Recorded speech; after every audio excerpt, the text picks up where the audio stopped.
पाहताय JB TV news. बातमीत सत्यता हीच आमची ओळख। महिलेला अश्लील त्रास देणाऱ्याच्या अटकेसाठी धुळ्यात महिलांचा संताप मोर्चा। अश्लील कृत्याच्या निषेधार्थ भीमनगर ते जिल्हाधिकारी कार्यालय महिलांचा एल्गार। धुळे शहरातील साक्री रोड परिसरात राहणाऱ्या एका महिलेला सातत्याने त्रास देत तिच्याकडे वाईट नजरेने पाहणे, अश्लील इशारे करणे तसेच सार्वजनिक ठिकाणी गुप्तांग बाहेर काढून लज्जास्पद कृत्य केल्याचा आरोप संतोष दामोदर यांच्यावर करण्यात आलाय। या घटनेमुळे परिसरातील महिलांमध्ये संतापाची लाट उसळली असून आरोपी विरुद्ध तातडीने गुन्हा दाखल करून कठोर कारवाई करण्याच्या मागणीसाठी महिलांनी जिल्हाधिकारी कार्यालयावर मोर्चा काढत तीव्र निषेध नोंदवला। भीमनगर परिसरातून निघालेल्या या मोर्चामध्ये मोठ्या संख्येने महिला सहभागी झाल्या होत्या। विविध राजकीय पक्षांचे पदाधिकारी, नगरसेविका तसेच सामाजिक क्षेत्रातील कार्यकर्त्यांनीही या आंदोलनाला पाठिंबा दर्शवला। हातात फलक घेऊन आणि घोषणाबाजी करत महिलांनी जिल्हाधिकारी कार्यालय गाठले। मोर्चा दरम्यान महिलांनी प्रशासनाकडे निवेदन सादर करून पीडित महिलेची तक्रार तात्काळ नोंदवण्यात यावी, 24 तासाच्या आत संबंधित आरोपी विरुद्ध गुन्हा दाखल करण्यात यावा आणि संतोष दामोदर याला त्वरित अटक करण्यात यावी अशी ठाम मागणी केली। यावेळी उपस्थित महिलांनी सांगितले की महिलांच्या सुरक्षिततेचा प्रश्न अत्यंत गंभीर असून अशा विकृत प्रवृत्तीच्या व्यक्तींवर कठोर कारवाई झाली नाही तर समाजात चुकीचा संदेश दिला जाईल। त्यामुळे पोलीस प्रशासनाने कोणतीही दिरंगाई न करता आरोपी विरुद्ध कठोरात कठोर कायदेशीर कारवाई करण्यात यावी अशी मागणी आंदोलनकर्त्यांनी जिल्हाधिकाऱ्यांकडे केली आहे। प्रतिनिधी Parikshit Pardeshi, JB TV news, Dhule. Jitendra Shirsat, प्रभाग क्रमांक 9 ची मी नगरसेविका।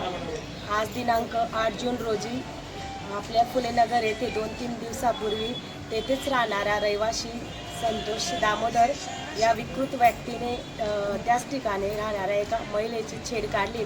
छेड म्हणजे त्या महिलेला खूप खालच्या लेवलचा असेल असं हा कृत्य करून तिच्या म्हणजे मनाला स्पर्श होईल अशा भावना त्याला व्यक्त करून दिलेल्या आहे। त्याच अनुषंगाने आम्ही आज एक नगरसेविका म्हणून नाही, आम्ही एक महिला म्हणून आम्ही सगळ्या महिला एकत्र आलेलो आहोत आणि आज आम्ही यांचा निषेध करण्यासाठी मोर्चा काढलेला आहे। मोर्चाची रूपरेषा भीमनगर येथे डॉक्टर बाबासाहेब आंबेडकर यांच्या पुतळ्याला माल्यार्पण करून कलेक्टर ऑफिस आणि एसपी साहेबांना आम्ही निवेदन देणार आहे। आमच्या मागण्या अशा आहे की ज्या माणसाने कृत्य केलेले त्याच्यावर कठोर कारवाई करण्यात यावी व त्याला लवकरात लवकर अटक करण्यात यावी व अशा गावगुंडांचा कुठेतरी बंदोबस्त व्हायला पाहिजे।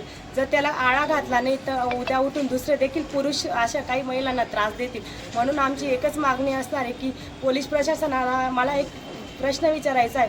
ती महिला 2 दिवसापासून तक्रार देण्यासाठी पोलीस स्टेशनला जात होती, पण पोलीस त्यांना सांगत होते की तुमची तक्रार तेव्हाच घेऊ जेव्हा समोरची पार्टी क्रॉस कंप्लेंट करेल। हा कोणत्या न्याय आहे? पोलिसांकडे न्यायाची अपेक्षा घेऊन ती महिला गेली होती। हे उत्तर एकदम निंदनीय आहे आणि आम्ही पोलीस प्रशासनाचा देखील निषेध व्यक्त करत आहे। आणि मी धुळे शहरातील प्रत्येक महिलाला सांगू इच्छिते की जातपात न बघता ज्या महिलेवर अन्याय अत्याचार होईल आम्ही सगळ्या महिला त्यांच्यासाठी रस्त्यावर उतरून आंदोलन करू। आणि या घटनेची दखल आपले धर्मयोद्धा आमदार अनुपया अग्रवाल यांनी देखील घेतली। संबंधित महिला आणि स्थानिक नगरसेविका किरणताई व प्रतिभा काकू व जयश्री काकूंना सांगितलं, त्यांनी तात्काळ भैयांना कळवलं। भैयांनी देखील या घटनेची म्हणजे सखोल तपास व्हावा अशा अनुषंगाने आदेश केले आहे व भैयांनी आम्हाला सांगितले जिथे तुम्हाला मदत लागेल या आरोपीला शिक्षेसाठी तेथे आम्ही पुढे राहू। आणि मी प्रत्येक महिलेला सांगू इच्छिते की आज त्या महिलेवर अन्याय झाला आहे म्हणजे आपल्यावर झालेला आहे। प्रत्येक महिलेसाठी आपण उभं राहिले पाहिजे। आज जो मोर्चा झालेला आहे खूप यशस्वीरित्या झालेला आहे आणि आमचे नेते मंडळींनी देखील आम्हाला खूप मोठ्या प्रमाणात प्रोत्साहन दिलेलं, म्हणून हा मोर्चा आमचा यशस्वी झालेला आहे। आमची एकच मागणी आहे की 24 तासात आरोपीला अटक झाली पाहिजे। आम्हाला सगळ्या महिलांनी खूप कोऑपरेट केलं आणि कष्ट करू गरजू महिला आमच्या भागातील कामधंदे सोडून एका महिला पीडितेसाठी ते आज मोर्चात सहभागी झालेला आहे। जे सहभागी झालेले पदाधिकारी, नगरसेवक तसेच माझे नेते मंडळी सगळ्यांचे आम्ही महिलांच्या वतीने आभार व्यक्त करतो। जय भीम, जय संविधान, जय शिवराय।